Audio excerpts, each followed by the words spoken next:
दीपा सुबह सुबह किचन में धीरज के लिए पराठे बना रही थी। तभी उसकी सास शकुंतला देवी आ गई और उसने दीपा को पराठा बेलते हुए टोक दिया। अरे बहू, ये क्या कर रही हो? तुम्हें शायद पता नहीं है कि धीरज तिकोना पराठा नहीं खाता। धीरज को चकोर पराठा पसंद है।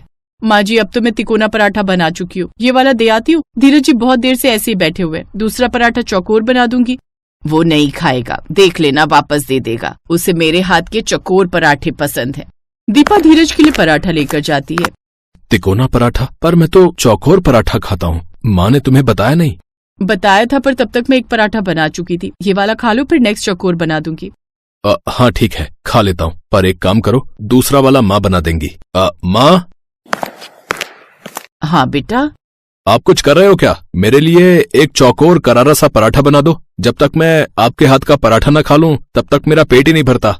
हाँ हाँ, अभी बना देती हूँ। बेटा दीपा बहू, तुम भी खा लो, मैं तुम्हारे लिए भी बना देती हूँ।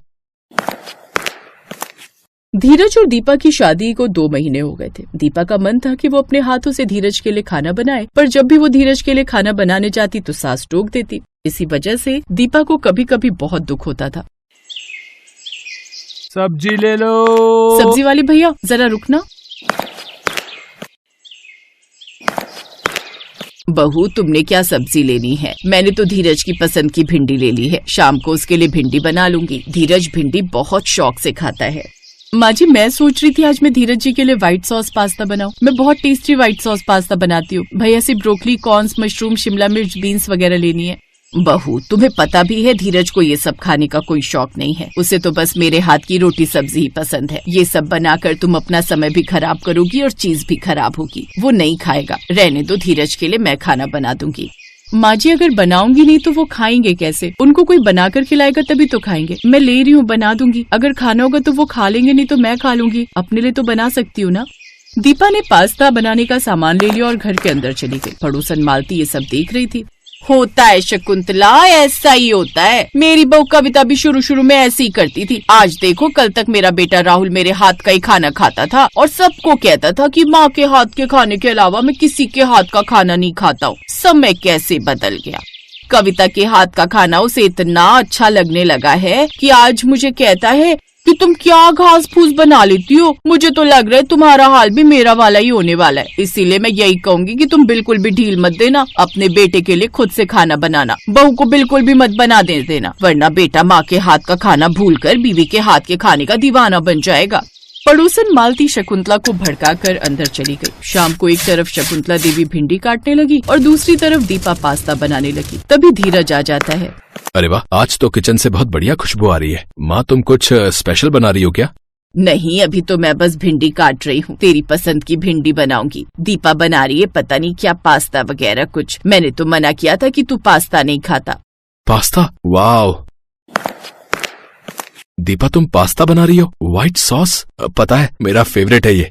अच्छा, आपको पसंद है? फिर तो मैंने बिल्कुल ठीक किया पास्ता बनाकर। माँ जी बोल रही थी कि आप इस तरह की चीजें नहीं खाते हो, पर मैंने कहा अगर बनाऊंगी तो आप जरूर खाओगे ना?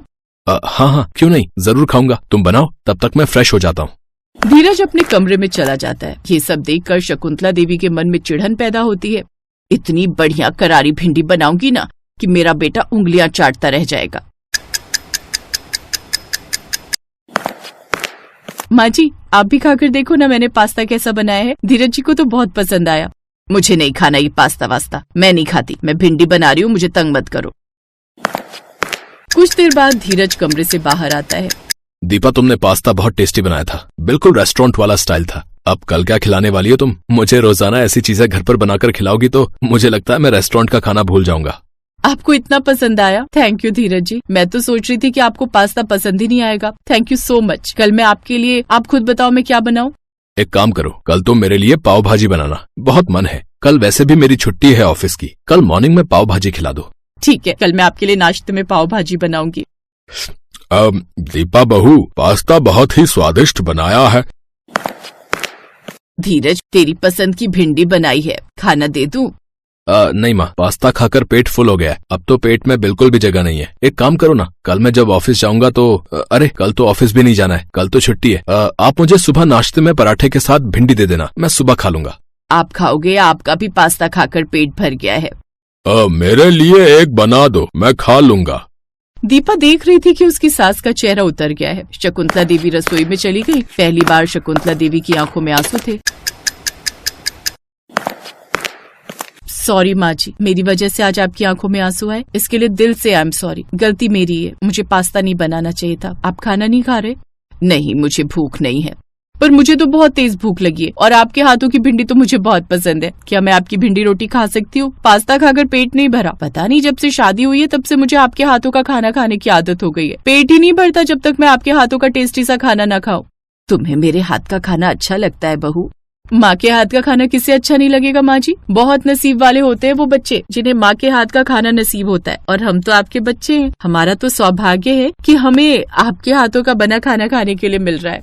तभी धीरज भी आ जाता है। माँ, एक्स्ट्रा रोटी बनाई है क्या? पता नहीं कुछ कमी लग रही है। एक रोटी दे दो भिंडी के साथ। दीपा, तुम्हें पता है जितना मर्जी मैं बाजार का खा लूं या घर का कुछ और खा लूं, पर जब तक माँ के हाथ का खाना ना खाऊं ना, तब तक मेरा पेट भरने में कहीं ना कहीं कसर रह जाती है। मैंने थोड़ी देर पहले मना कर दिया था कि भूख नहीं है, पर थोड़ी देर बाद देखो अब फिर से भूख लगने लगी। पेट भी कह रहा है कि जब तक माँ के हाथ का खाना पेट में नहीं जाएगा तब तक वो भरेगा नहीं। चल पागल, कैसी बातें करता है, अभी देती हूँ। माँ जी, आपने भी तो खाना नहीं खाया। चलिए हम तीनों मिलकर ड्राइंग रूम में खाना खाते हैं। हाँ, ये ठीक रहेगा माँ। चलो आज तुम भी हमारे साथ खाना खाओ। शकुंतला देवी भिंडी रोटी थाली में परोसने लगती हैं। धीरज धीरे से दीपा के कान में कुछ कहता है। थैंक यू दीपा, मेरी माँ के चेहरे पर खुशी लाने के लिए और मुझे समझाने के लिए। दीपा की यह समझदारी उसकी सास के चेहरे पर खुशी ले आई थी। तीनों ने मिलकर एक साथ खाना खाया। शकुंतला देवी को एहसास हुआ कि दीपा बहुत अच्छी बहू है और वो रिश्तों की कदर करती है।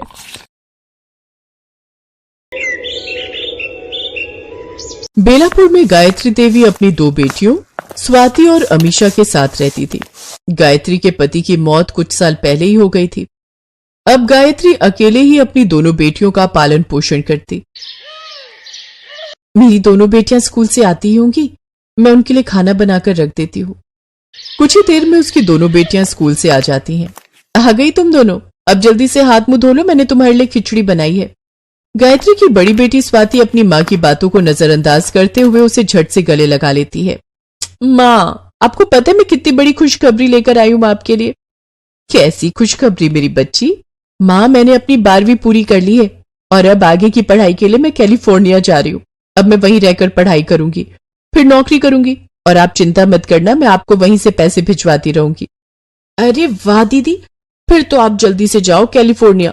कुछ टाइम बाद मैं भी वहीं आ जाऊंगी, फिर हम दोनों जॉब करेंगे और माँ को वहां से खूब सारे पैसे भेजते रहेंगे। ये सुनकर गायत्री बहुत खुश होती है और वो झट से अपनी दोनों बेटियों को गले लगा लेती है। अरे वाह मेरी बच्चियों, ये सुनने के लिए तो कब से मेरे कान तरस रहे थे। मैंने बहुत मेहनत की है तुम दोनों को यहाँ तक पहुंचाने में। माँ, इसके अलावा मुझे आपसे कुछ और भी जरूरी बात करनी थी। हाँ कहो बेटी। माँ, वो मैं एक लड़के से प्यार करती हूँ। उसका घर और ऑफिस कैलिफोर्निया में ही है, तो मैं वहीं जाकर पढ़ाई करूंगी और नौकरी भी, और शादी करके वहीं रहूंगी। कैलिफोर्निया? अब लेकिन इतनी दूर मैं तुझे कैसे भेज दूं बेटी? माँ आप चिंता मत करो, रौनक मुझसे बहुत प्यार करता है और उसने मुझे प्रॉमिस किया है कि आगे की पढ़ाई भी वो मुझे वहीं करवाएगा। स्वाति के कहने पर गायत्री रौनक से मिलती है। रौनक अमीर था, इसलिए गायत्री अपनी बेटी की खुशी के लिए उसकी शादी उससे करवा देती है। आप परेशान मत हो ना माँ, मैं कैलिफोर्निया जाकर नौकरी करूंगी और वहीं से आपको पैसे भिजवाती रहूंगी, ताकि अमीशा की पढ़ाई में और घर खर्च में आपको कोई परेशानी ना आए। कोई बात नहीं बेटी, अब तुम्हारी शादी हो गई है, इसलिए अब तुम्हें पहले अपने परिवार को देखना है, वही तुम्हारे लिए जरूरी है। और रही अमीशा की बात, तो उसकी पढ़ाई की जिम्मेदारी मैं खुद ही उठा लूंगी। ऐसा कहकर गायत्री स्वाति को विदा कर देती है। स्वाति अपने पति के साथ कैलिफोर्निया चली जाती है, जिसके बाद गायत्री फिर से कड़ी मेहनत करती है और काम करके अमीशा को पढ़ाती है। ऐसे ही 3 साल और बीत जाते हैं और अमीशा 12वीं पास कर लेती है। आखिर मेरी छोटी बेटी की 12वीं पूरी हो ही गई।